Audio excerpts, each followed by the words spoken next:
The way we all work has changed so dramatically over the past 6 months. And for those of us who've had to be working from home, we've all found out what a real challenge it's really been, trying to be productive and creative at the same time. Trying being the operative word. Oh, there we go. Just like this busy mum and dad who are both working professionals. While I look at the email. My solution is to find an underutilised area at your place and turn it into a dedicated workspace. So for this home, let's look upstairs. This is a townhouse, and the landing at the top of the stairs is a fairly awkward space to actually furnish. It's too narrow to be a real room and often ends up just a dumping ground.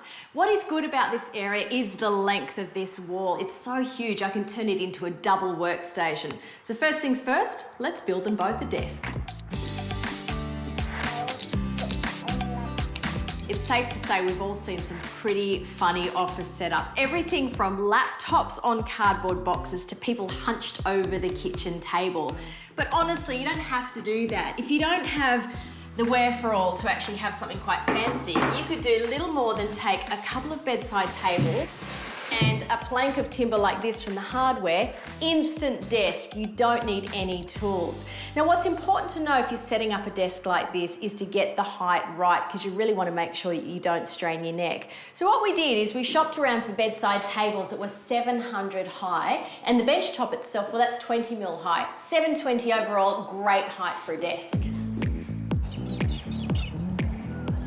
For the other end of the desk, instead of using a bedside table, I've decided I'll use a bookcase, great storage. Now, if you can put together a basic flat pack, you can build one of these. Essentially, it's a box with some shelves inside. Now, I'm adding some dowels just to hold the books in the bottom. You don't have to, this is purely optional. There's a great bit that you can buy for your drill, and it's called a Forstner bit. They come in different sizes and diameters. This is the same diameter as the dowel itself. So just drill those first.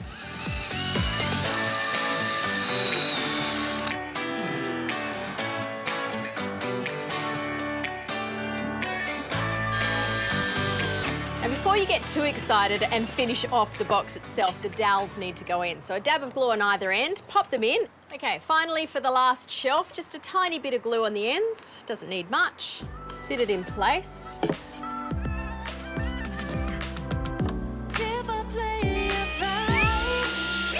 Okay, this part is optional. You don't have to have a backing board, but I think it makes things neater.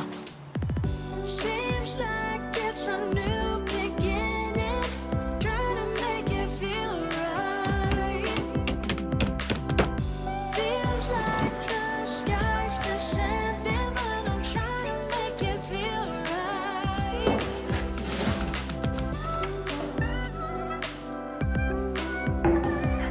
Trying to make it feel right. I really love how this bookcase on the end finishes off neatly, and it's such a great height for the kids' books so they can reach everything and just pop things away. Now, if you're feeling up to it, why not build another bookshelf slightly taller? And if you pop it along the end there, you can see it gives you plenty of hidden storage and also open storage, and it's a great room divider. Being in a hallway area, it's a thoroughfare, and you don't want to have everything out on display. So this piece has been fixed in place, nice and secure. Now the next job is to add a really handy shelf. I really love this idea because having a shelf obviously allows you to keep your desktop nice and clear. Now this one has the advantage of having some dowel at the front that stops things from rolling forward, so we can put artwork here and also mobile phones, because these days everyone is having online meetings and this is the perfect height. So I've located the studs and now in with the screws so it'll be nice and strong.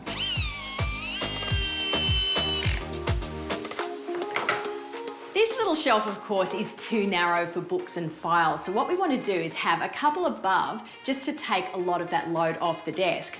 Now, in terms of brackets, you have a world to choose from. You could go for metal, brass, or stainless steel would be cute. But I think here, the blonde timber will tie in with the desk beautifully. It would be an absolute waste not to use the entire wall space, so let's keep going up.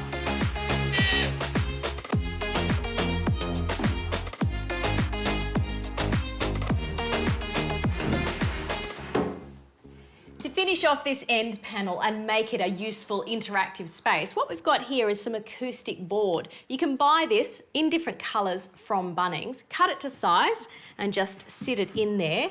And you can see this is going to make a very handy pin board for the girls as they grow. They can put all their school notes and their pictures.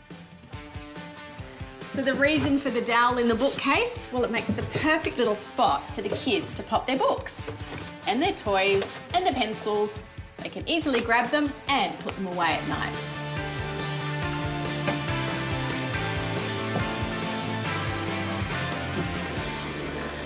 Styling up a home office is no different to any other room in the house. What you need to do first is sort out your clutter and have everything that you place in there very intentional and very deliberate.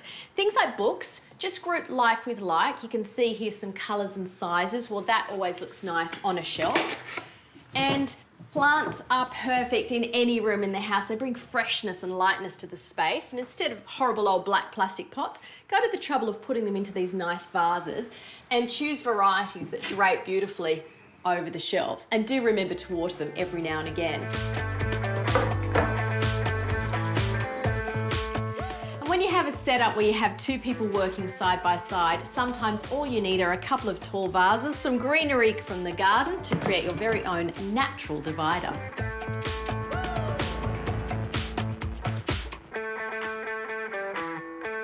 I think a makeover like this, well, it's totally achievable. All of the materials we used here are standard off-the-shelf items. You might choose to take any one of these ideas or the whole lot to create your very own work zone. I think it's made the most of the space above the stairs here. It really feels now like a room in its own right.